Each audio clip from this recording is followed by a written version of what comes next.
Welcome to the Deep Dive. We sift through the noise, the reports, the history to give you the core insights fast. And today, we're tackling a really big one from East Africa. Yeah, we're calling it the Mobile Money Showdown. It's the story of Safaricom versus Airtel in Kenya, focused on their mobile money battle, M-Pesa against Airtel money, from about 2007 right up to, well, now in 2024. It's a fantastic case study, honestly. Mobile money fundamentally changed Kenya, and M-Pesa from Safaricom was just dominant almost from day one. Right. But Airtel never really gave up. They kept pushing. Constantly challenging, yeah. And what we really want to dig into today, beyond just the market share numbers, is the people, the leaders, the CEOs at Safaricom and Airtel. How their specific decisions, playing to their company's strengths or maybe exposing weaknesses, shaped this whole competition. Exactly. It starts with Safaricom having that huge first-mover advantage with M-Pesa. And Airtel basically spending the next decade and a half trying to catch up. Okay, let's rewind. March 2007. Michael Joseph is at the helm of Safaricom. They launch M-Pesa. People called it a daring new service. And Joseph's quote then was quite simple but powerful. For the first time, Kenyans will be able to send and receive money using a mobile phone. Sounds basic now, right? Totally obvious now, but back then it was genuinely groundbreaking. It really was. And interestingly, the initial forecasts weren't predicting the explosion that happened. They were pretty conservative. But it just took off. Became the classic killer app. The reason people needed the Safaricom SIM. More than that, really. People started calling it a financial revolution. It brought so many unbanked people into a formal financial system, sort of. And that created this massive network effect, didn't it? The more people on M-Pesa, the more essential it became for everyone. Yeah. You had to be on it because everyone else was. Now compare that to Airtel. Or they were Celltel back then.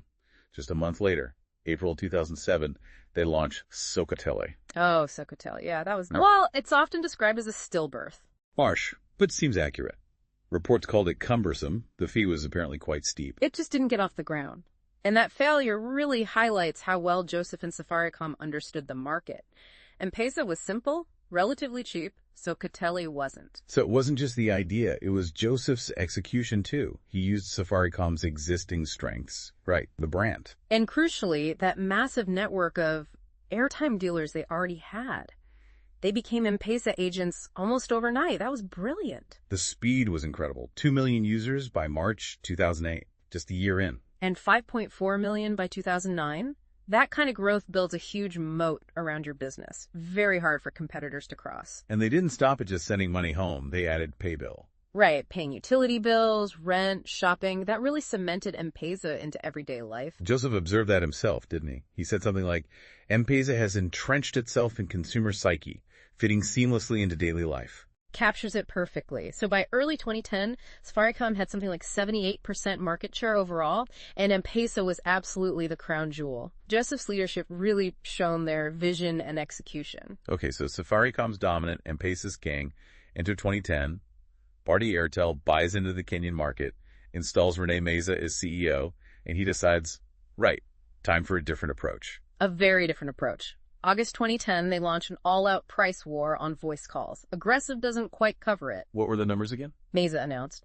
From today, Airtel to Airtel calls will cost just 3 shillings per minute, half of what they were, and calls to other networks will also drop dramatically. A 50% cut on their own network calls. Huge. Wow. That's aiming straight for market share, not profit. Exactly. Meza was explicit about it. He said, our focus at the moment is not on profitability, but on volumes. We want every Kenyan to afford a phone call. Pure volume play. Gamble, really. Did it work? Initially. It definitely made waves. Safaricom's market share did dip a bit, and you saw loads more people carrying 2 SIM cards, right? One Safaricom for M-Pesa, one Airtel for cheap calls. But how did Michael Joseph react? Did Safaricom just slash their prices too? This is key. No. Joseph made a calculated decision not to get sucked into a race to the bottom on price. He believed Safaricom had more going for it. His quote on that was quite telling, wasn't it? Something about strength, not just being low prices. Yeah, he said, Safaricom's strength isn't just low prices. It's our network, our service, and something only we have. M-Pesa is our trump card. He knew M-Pesa was the differentiator. He played to that strength. So instead of matching the cuts, dollar for dollar, or shilling for shilling, they did some selective price trimming, introduced some loyalty stuff, but mostly they relied on the quality of their network and, crucially, that M-Pesa gravity. people just didn't want to leave the M-Pesa ecosystem. Smart. Yeah. Because even if Airtel gained some voice subscribers, Safaricom kept making money. M-Pesa was a huge revenue stream, a buffer against the voice price war. Airtel, on the other hand, was bleeding cash trying to sustain those low prices. Meza's volume strategy had a cost. and Safaricom kept innovating on M-Pesa too. 2012, M-Shwari comes along. Right, savings and loans linked directly to your M-Pesa account, partnering with CBA Bank, another layer strengthening the ecosystem. Meanwhile, Airtel tried again with Airtel Money, right? Upgraded it, cut the fees, even offered free P2P transfers for a bit. They did. They tried undercutting M-Pesa fees quite aggressively, but they were fighting against incredible inertia. By 2013-2014, M-Pesa had, over 18 million users? 18.2 million, yeah. The transaction volumes were just immense. Even with lower fees, Airtel Money couldn't make a significant dent. M-Pesa was just too convenient, too ubiquitous. Joseph's strategy of defending M-Pesa over engaging in the price war paid off. Okay, so the price war didn't really dislodge M-Pesa. Fast forward a bit, 2015 to 2020, new leadership at Airtel Kenya, Adil El Yousefi, and a new tactic. A very different tactic. By 2015, Airtel Kenya still wasn't profitable. El Yousefi basically went public, saying the market structure itself was the problem. He accused Safaricom of anti-competitive behavior. That's a bold move, directly challenging the dominant player and implicitly the regulator. Extremely bold. He essentially said, for over 5 years, Airtel Kenya has invested heavily and tried to compete, yet we have not made $1 in profit. We are essentially condemned to losses by the market structure. He even threatened that Airtel might pull out of Kenya if things didn't change. So less about competing on price or features, more about leveraging regulatory pressure. A different kind of leadership gamble from El Yousefi. Absolutely. And it did force the issue. The Communications Authority, the CA, started looking seriously at Safaricom's dominance. Studies were commissioned. There was real talk about potentially forcing Safaricom to separate M-Pesa into a completely different company. How did Safaricom respond to that? That must have been under Bob Collymore initially, then Peter Ndegwa later. They responded carefully. Lots of PR highlighting M-Pesa's benefits for financial inclusion, lots of lobbying, naturally, but also some preemptive moves, like introducing M-Pesa Kidogo free transfers for small amounts, under 100 shillings, sort of showing they could self-regulate, perhaps. And the biggest outcome of that pressure was probably interoperability, right? 2018. Definitely. Making it possible to send money directly between M-Pesa and Airtel Money and Telkom's T-Cash, that was huge. It weakened M-Pesa's closed-loop advantage significantly. El Yousefi's pressure arguably led to that. We also saw that attempt by Airtel to merge with Telkom Kenya around 2019. Yeah, that would have created a much stronger number 2 competitor. But it got tangled up in regulatory issues, national security concerns apparently, and fell apart in August 2020. Interesting side note. During this period of intense regulatory scrutiny at home, Safaricom, under Collymore and Ndegwa, started looking outwards. They won the license in Ethiopia in 2021. Launched M-Pesa there in 2023. Shows a different strategic focus growth through new markets, perhaps anticipating slower growth or tougher regulation in Kenya. And we can't forget the pandemic effect in 2020. Oh, absolutely. The temporary waiver of M-Pesa fees for low-value transactions massively accelerated digital payment adoption across the board. A tide that lifted all boats, but probably M-Pesa most of all given its scale. Okay, so that brings us more or less up to the mid-2020s. Where do things stand now? M-Pesa is still dominant. Overwhelmingly so in terms of value and volume. Still around 91% market share in late 2024 based on recent reports. But there's a but. There is. For the first time, really, Airtel Money has started making noticeable, consistent gains.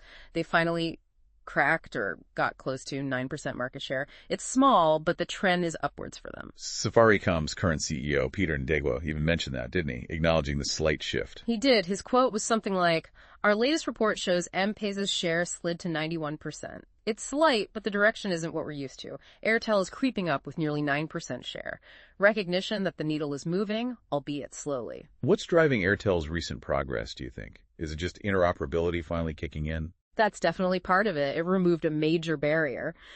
But Airtel has also been relentlessly consistent with its pricing strategy, keeping P2P and withdrawal fees slightly lower than M-Pesa's. Can you give an example? Sure. Like late 2024, sending 1,000 shillings cost around 11 bob on Airtel Money versus 13 on M-Pesa. Withdrawing that same amount, 29 shillings on Airtel, 31 on M-Pesa. Not huge differences, but they add up if you transact a lot. Exactly. And Airtel's been clever with promotions too, like refunding fees as airtime. Plus, they've really pushed to expand their agent network, partnering with supermarkets and so on, making it more convenient. It's a slow grind, but it's starting to pay off. So how's Safaricom under Nengua responding to this gradual erosion? They're talking about reviewing pricing, but mostly doubling down on their core strengths: reliability, security, and that whole ecosystem. Think Feliza, the overdraft service that's massively popular and tied to M-Pesa. They're leveraging the whole package. And Airtel. They must be aiming higher now. Oh yeah. They've talked about wanting double-digit market share. And they're looking at adding more services, maybe something like M-Shwari eventually. But it's getting tougher for everyone. How so? Well, you've got fintech startups popping up everywhere. Banks are getting much better with their apps and services like Pesalink. And then there's the looming possibility of, global tech giants deciding to play seriously in African payments. Competition's coming from all sides now. Okay, so let's try and synthesize this. Looking back at the key leaders and their decisions, Michael Joseph first. Visionary, great execution, built M-Pesa, and crucially, didn't panic during the price war. Played to Safaricom's strength in Pesa itself. Absolutely. His leadership established that initial, almost unassailable lead. Then you contrast that with René Meza at Airtel. His price war was aggressive, focused entirely on gaining users fast, a bold gamble. But maybe underestimated the M-Pesa's stickiness and the cost. It didn't deliver the knockout blow and hurt profitability. Played to a perceived weakness of Safaricom's price, but couldn't overcome their core strength, M-Pesa. Right. Then Adil El-Youssefi's leadership took a different tack entirely. Less about market tactics, more about changing the rules of the game through regulatory pressure. A confrontational strength, perhaps. Led to interoperability, which did help Airtel. And then Collymore and Ndegwa at Safaricom.